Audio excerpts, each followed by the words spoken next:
Welcome back to the Milk and Cookies podcast. My name's Antonio. We're joined with Alex and Leon today.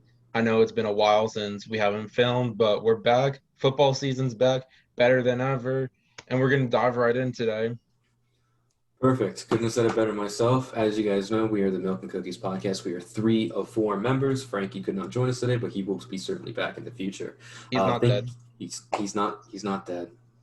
I like how we have to make that clear every single time when one of us isn't here. But yeah, Frankie's not dead. But thank you guys so much for tuning in. This is our first video in a bit. Football's getting back. The heart of this channel is back.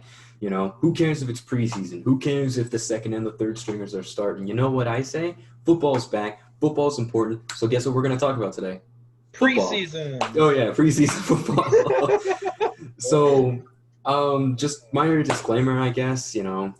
We're probably going to be going based solely off of stats, and we get it. It's preseason. You can't base an entire season off of stats, but this is purely entertainment, just discussion. So, if we diss your team, don't go crazy on us. We know it's preseason, so just we're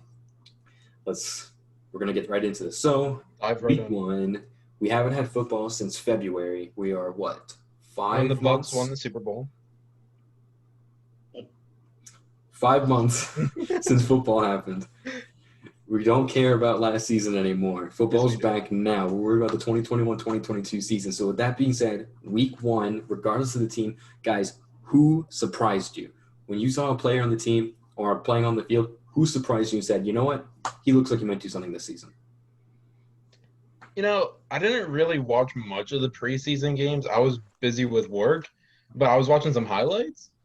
Trey Lance, he surprised me. Okay. Trey Lance. I know everyone's gung-ho about Trey Lance. He's a project. He's a bum.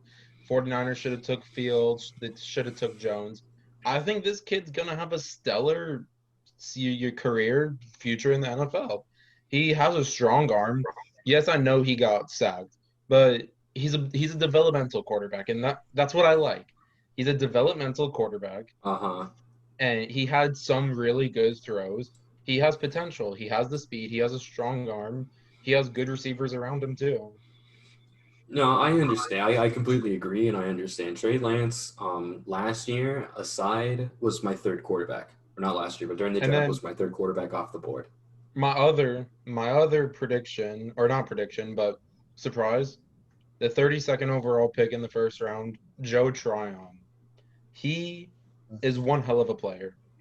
He had like 4 or 5 good plays meanwhile in the game against the Bengals. Unfortunately, Tampa lost that game. Poor management, but it's preseason. It was a slippery game, rainy. But Joe Tryon, he's a beast. Okay. Had a sack and forced fumble. He was pressuring the quarterback a lot. He's going to be a good player. Okay. All right. I gotcha.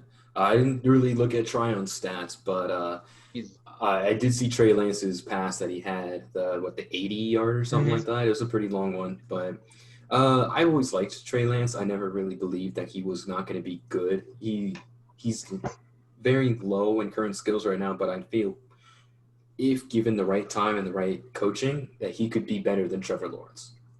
He has that potential to be better than Trevor Lawrence, in my opinion. Not right now. Oh, my God. They're not even on the same tier, let alone the same level.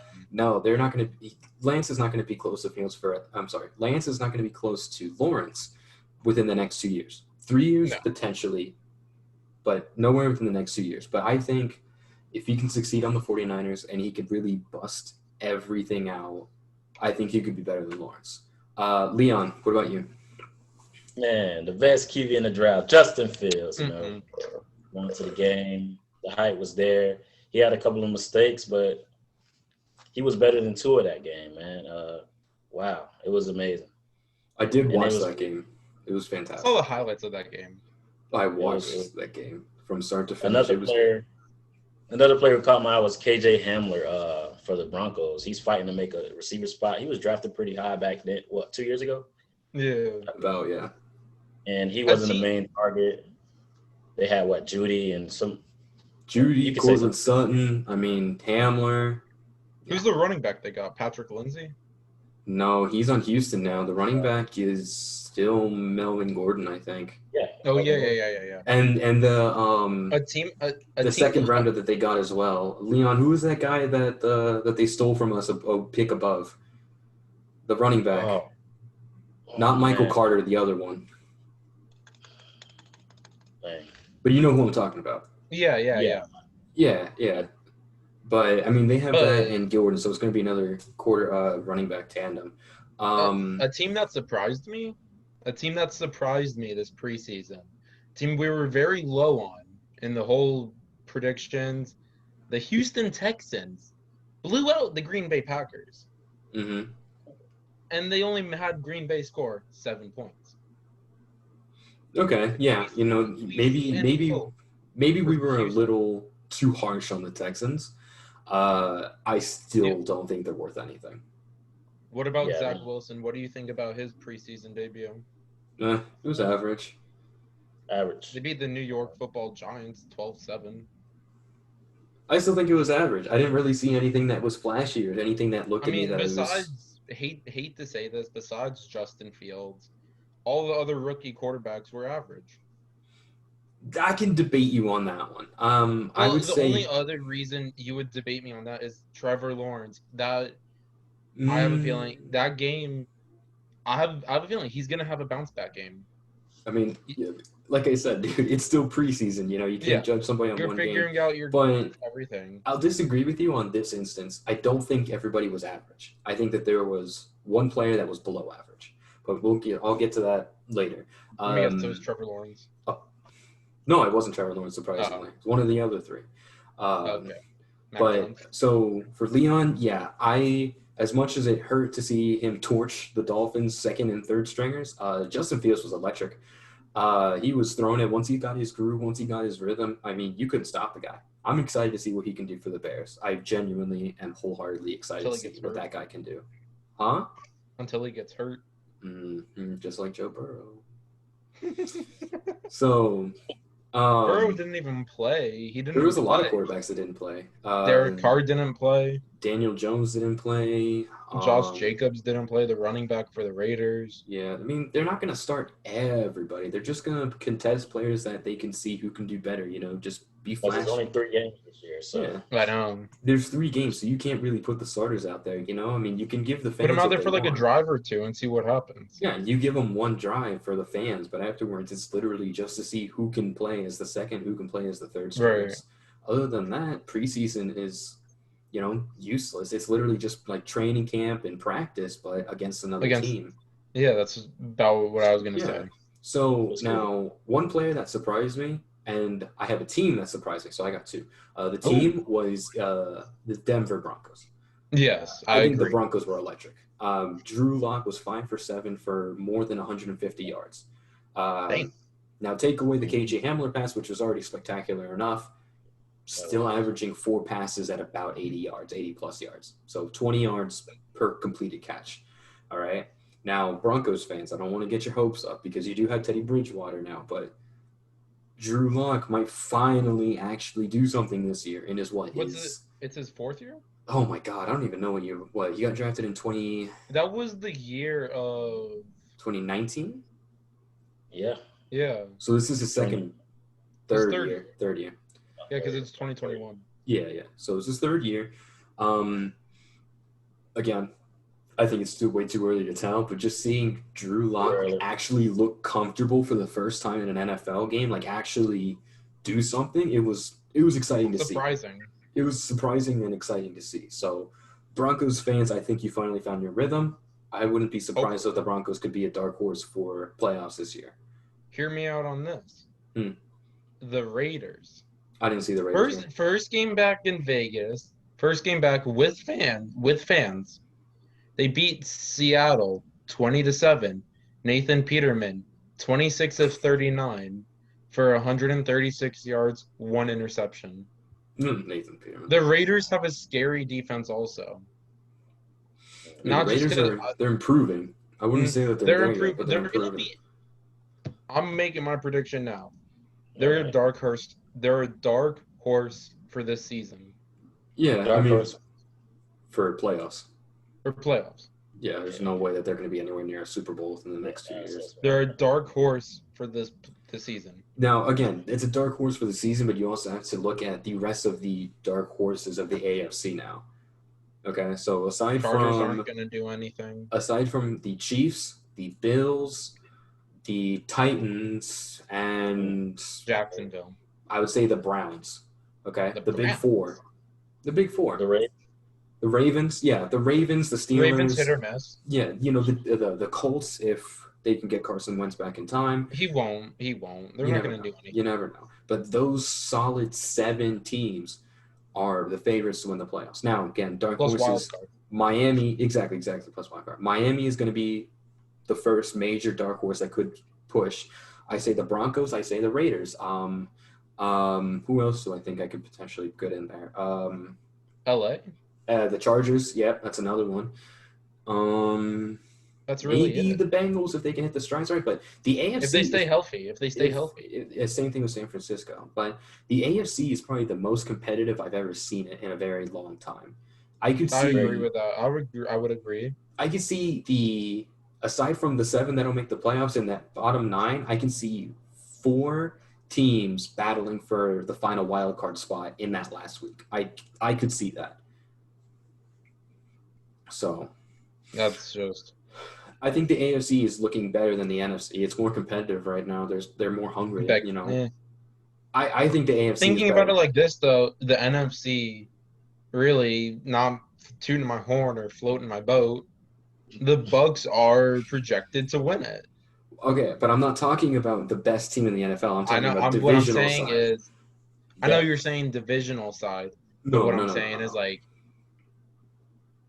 I know what you mean. You know what I mean. The Bucs are still the favorites. They still have some heavy-hitting teams, but I'm just saying the AFC, have a scary defense. The AFC in the wild card section alone, those 3 teams that make the wild card, you could see 6 teams squeeze into those 3. It just depends on how the dominoes fall. Because I agree with you on that with the AFC because the NFC, the wild card teams, it's not really like competitive. Besides the Bucs, the Rams going to be interesting this year. Washington football team. Mm-hmm. And then Green Bay or Minnesota. I'd say Green Bay still. I mean, Green Bay still figuring everything out with Jordan Love. I still think Green Bay is going to win because they still have Rodgers and Adams. So yeah, and Valdez. But okay, so aside from that, the player that surprised me, genuinely shocked me to my core. Get ready, hold on tight. Okay. You ready for this? Dwayne Haskins. Dwayne Haskins was 16 for 21 for 150 plus yards in the first game on a new team away from the Washington football team. And he did not do awful. Like, he genuinely looked good. I guess that TikTok dancing's really helping. I don't know, man. I don't know what the Steelers have mojo-wise, but there's a quarterback controversy in that room, and I don't know who's going to be the backup. It's one game. I understand it's one game. I understand. Watch him go for like 10 for 25 this game. Oh, just like Kyle Trask? Oh, shut up. Kyle Trask went had 4 good for completion.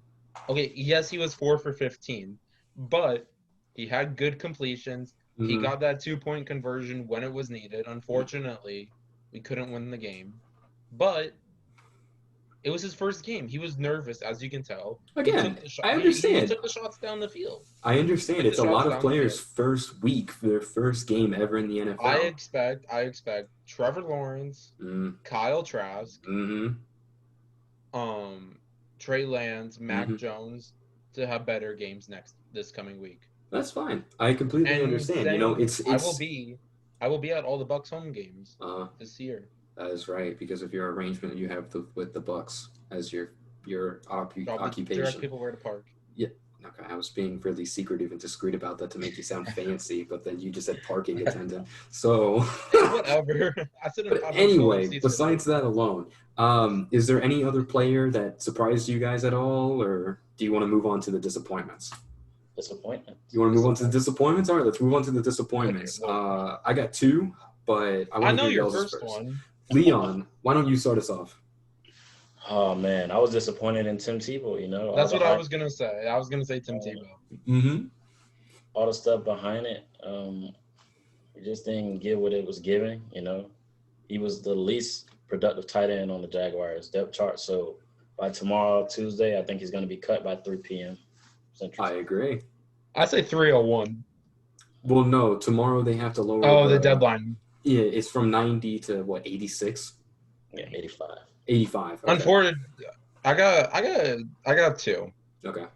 I had high hopes on the cornerback from the Navy that signed with the Bucks that was on extended leave. I forgot his name. The one that complained that he couldn't play in the NFL because he was required to go serve for the country? And he got cut from the team today. Okay, tell him to go work for the Navy then. Unless he gets signed by someone else. That's the thing. Fine, unless he gets signed. And then my other disappointment, saying this as a Bucks fan, I was all high hopes for Kyle Pitts, the Atlanta Falcons tight end. He didn't do anything that game. Falcons scored 3 points that whole game against the Titans. They lost 23-3. Kyle Pitts didn't. Okay. He didn't do much. Okay, but what was his stats? Like, did he do anything? I didn't see the game. You're just basing it off of the score alone. Yeah, you can't expect Kyle Pitts to get every touchdown. No, not saying basing it off the score alone. I didn't see his stats, but I know I saw some highlights. He didn't have that really good game. Okay. If he caught 3 balls, that was a pretty good game for a tight end. I'd say that, yeah. As long as he caught 3 and was at least a 60% completion rate, regardless of if they were jump balls or opens. Right. I mean, honestly, that's a good day for a tight end. Give it 3 catches, 30, 40 yards at a time. I mean, tight ends, they're not wide receivers. They're not all flashy and everything. You'll be lucky if you see tight ends hit 1,000 yards at a time. Aside from Darren Waller, Kittle, and Kelsey. I mean, though the top 3 tight ends in the league. I mean, other than those 3, I don't really see any other tight end being able to hit 1,000. I said Darren Waller is going to be wrong. I think he's the 3rd best tight end in the league. And I agree with you. Not just saying because I'm a Raiders fan. No, I know. I'm saying that Darren Waller is the 3rd. Let's cut that. Kyle Pitts didn't even play. He didn't play? He didn't play? He didn't play. Yes. Well, then scratch that. My one disappointment was then. Yeah, you can't be disappointed in the guy who didn't play. He's saving himself for the season. Which is understandable. There's a lot of players that did not play for that specific reason. Until he can't hold a block against the Bucks defense. Kyle Pitts is a receiving tight end, not necessarily. Yeah, but you can still block as a tight end. Well, yeah, but it's not his designation to block. It's probably the 2nd string tight ends. Hayden Hurst, isn't that their tight end now? That's probably going to be his job. Is going to be. And then my other disappointment. He was a late round draft pick, Felipe Franks. Oh my God! Yeah, he was like 2 for 11 or something like that. He was like 2 for 9. Last time I checked, he was 2 for 9. 2 for 9. 2 for 9. Yeah, he did not do good. He had one decent run, but then again, I can chalk that up to a miracle, to a fluke. But yeah, remember the Falcons have a new head coach. Yeah, okay. That gives them a little bit of leeway to say, "Oops, our bad." This is we have a new guy for like half the season. But I was disappointed in him. I never expected Felipe Franks to do anything anyway. Yeah, he's probably like a practice squad, or something. Practice squad, 3rd, 2nd string. A mediocre 2nd stringer and maybe a decent backup 3rd. Yeah. I don't see him being anything in the NFL. Sorry, Florida fans. Sorry, excuse me. And Arkansas. Yeah, and Arkansas. Yeah, Arkansas. Oh my God, I forgot about Arkansas there for a second. Where he went for like a season or 2? Yeah, because he couldn't play because he didn't want to play with Florida because he knew he lost his job. All right, so disappointments. Yeah, he lost it at Trask. 2 disappointments. Tim Tebow. 3 disappointments. 1, yes, Tim Tebow. I get the hype because it's Tim Tebow, for God's sakes, like. Watch him have like a good game this next game if he's on the team. I say he's cut by then. I think he's gone by the next game. I'll put money on it. I'm not putting any more money on this. I'm in college. Because you still owe me $5. Okay. And you still owe me $5, sir. Nah, you owe me the 5. You owe me okay, we're not doing this right now. We can do this later. All right, I'm not doing this crap now. All right, so Yes, Tim Tebow was a disappointment. I've never seen a tight end block so awfully. Who's the second disappointment? The Dolphins' offensive line in almost the entirety of the game. It was genuinely scary seeing Brissett have to leave the pocket every other play. I mean, luckily Tua wasn't hit at all. Like they kind of played him. He played good, especially with the Gesicki 50-yarder pass. That was beautiful. Oh my God, I think I started crying when that happened. It was beautiful. I was watching the highlights of the game. I was at work. I don't think he's thrown a ball further than that, even last year, because the offensive coordinator Chan Gailey didn't allow him to. But that was nice to see Tua do that. The line still scares me. It's young. Most of those guys are in their second year, so it's a developing offensive line. But it's still a little worrisome to see a quarterback that has a really bad injury 2 years ago and could potentially fall back into that if the line doesn't protect him well. Now, the third disappointment, and this is surprising for me. I discovered this one maybe an hour ago when I was looking at stats. Mac Jones. Mac Jones? Mac Jones. Mac Jones was 13 for 19, which is good. Decent. 65% completion percentage, pretty average in the NFL, if anything, good for a rookie. He completed 89 yards in 19 attempts. A 4.6 yard per attempt average, which is very low. Looking up Zach Wilson's stats. Zach Wilson was 6 for 9 or 7 for 9, I think. I think he's gonna have a bounce back game. I don't. I heard he struggled in training camp. Yeah, and he also was kind of resilient towards his contract. How did the new receiver do for the Dolphins? Waddle did great. He was fantastic on punt returns. He caught a couple balls. He looked good. His separation was immaculate. Wilson was 6-9 for 66.7 completion, 63 yards. Average yards was 7.0. Yeah, and that's on average as a quarterback. 7-8 yards per attempt is average. Seeing a rookie quarterback, now for granted, rookie, I get it. But Mac Jones, 13 for 19 under Bill Belichick, who's supposed to be the coaching guru of everything, and he averaged 4.6 per attempt.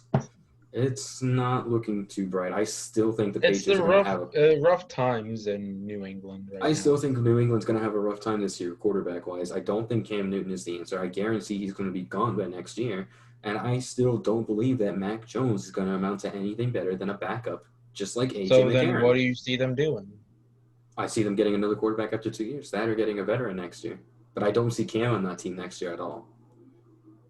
So you see Mac Jones gone?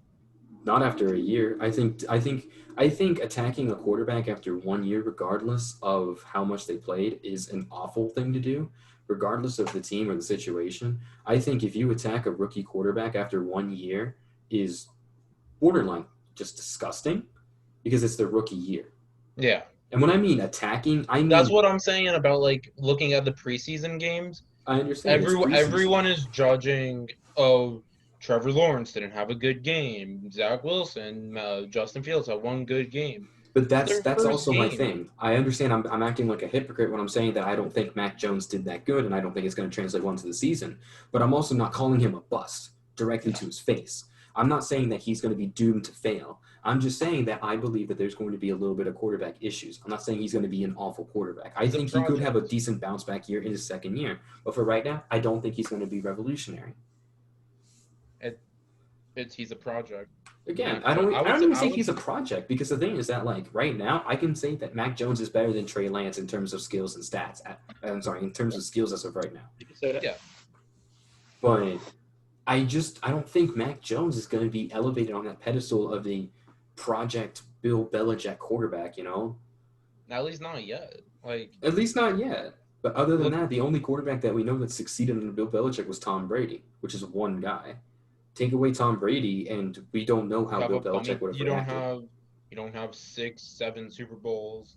You don't have none of that in New England. You starting over completely fresh. Yeah, the defense might look pretty similar. Maybe the wide receivers come and go. The offensive line is still good, but you don't have that, greatest of all time future Hall of Famer quarterback right now. It's uncertain. I still think the Patriots could make a push for the playoffs, be that 8-9, 9-8. I just don't see Cam Newton being the solution. And if Mac Jones is the solution, it's still going to be a bit of time. But for right now, I still thought that his play and the game itself was disappointing. I think he's going to do better during the regular season, and I'm certain he will. But for right now, it just doesn't look that appealing. So I have a couple questions for both of you. Now, Leon, I know your answer to this one already before I even get the words out. So, Anthony, this one is going to be asked directly towards you. Do you think Tim Tebow is going to make the final roster? After his performance, it was understanding with this.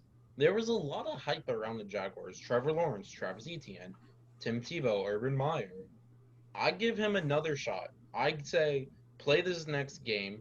I'm sorry, Jags fans, I don't know who you're playing against, but I give him another shot. I would always give someone another shot unless they're worse, unless it's just pitiful. Now, Leon, do you agree with Anthony that he's going to get another shot, or do you think he's done? I think he's done. He didn't really play a lot in the first preseason game, and that shows a lot. The second preseason game will be more of the same, second and third. They play the Saints. I just don't.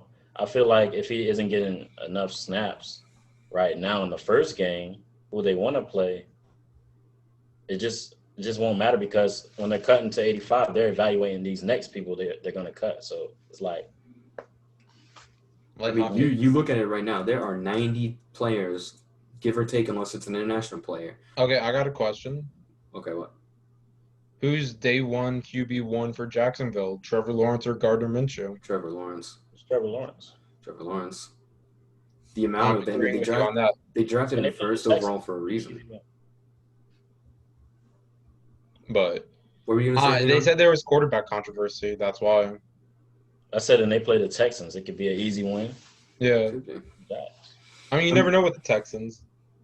They blew out Green Bay. Tyrod Taylor at QB. Hey, Tyrod Taylor was 4 for 4. Okay, let's. 4 for 4. My bad. Whoa. How did Davis Mills do? Okay. I don't know. I don't remember his stats. I know he was above 50% in completions, but I couldn't tell you. That's good. I'm looking at it up. All right. So another question. So, Anthony, this one's specifically towards you. Davis Mills was 11 of 22, 50%. How many yards? 112. But he had one pick. I'll need more information before I comment on that.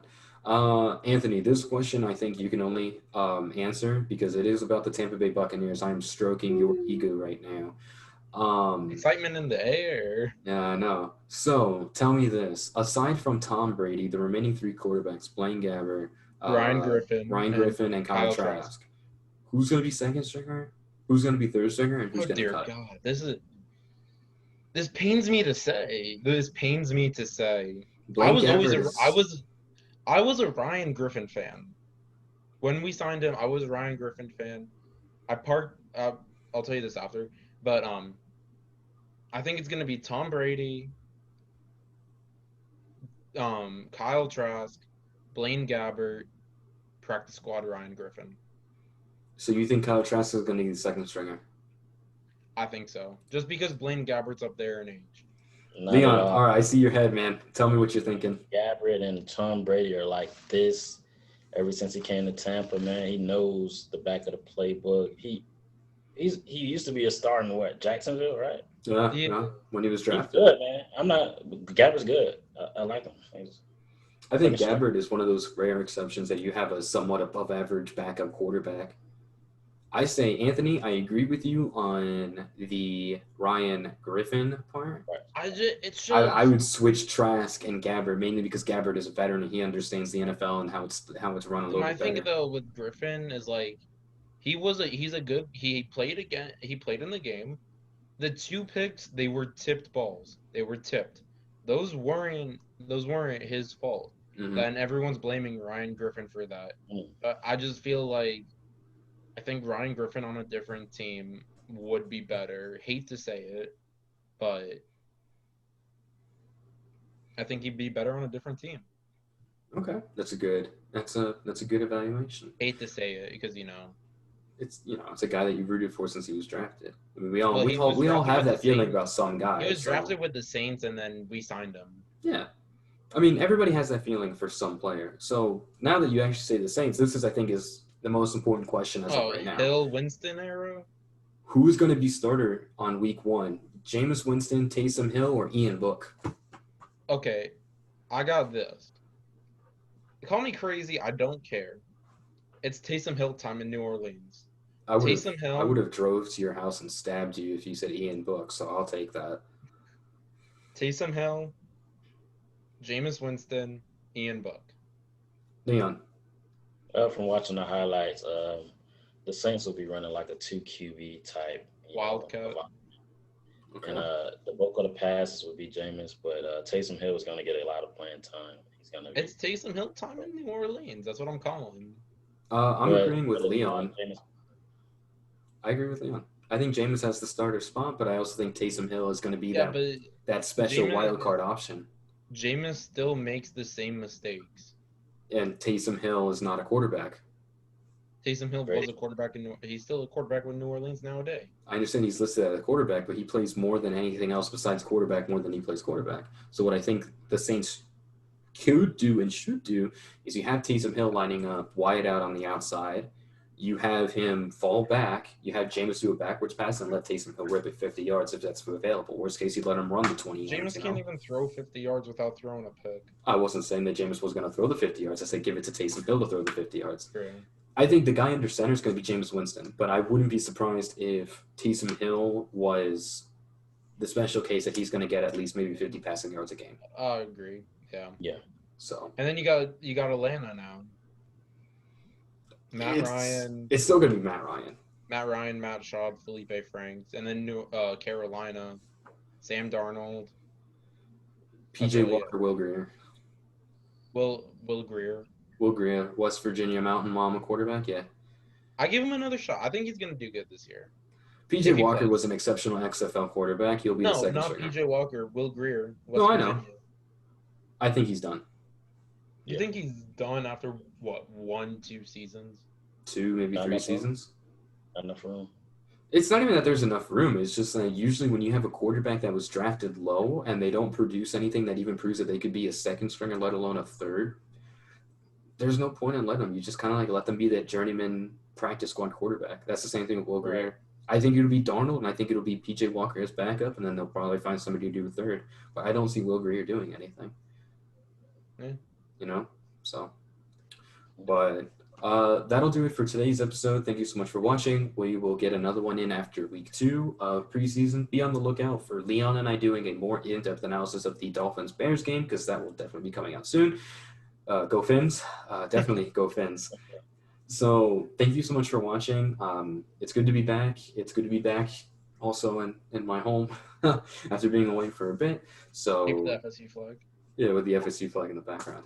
In case you couldn't tell from that one little. Your boring ass walls. Yeah, triangle. But again, thank you so much for watching, and we will see you guys real soon.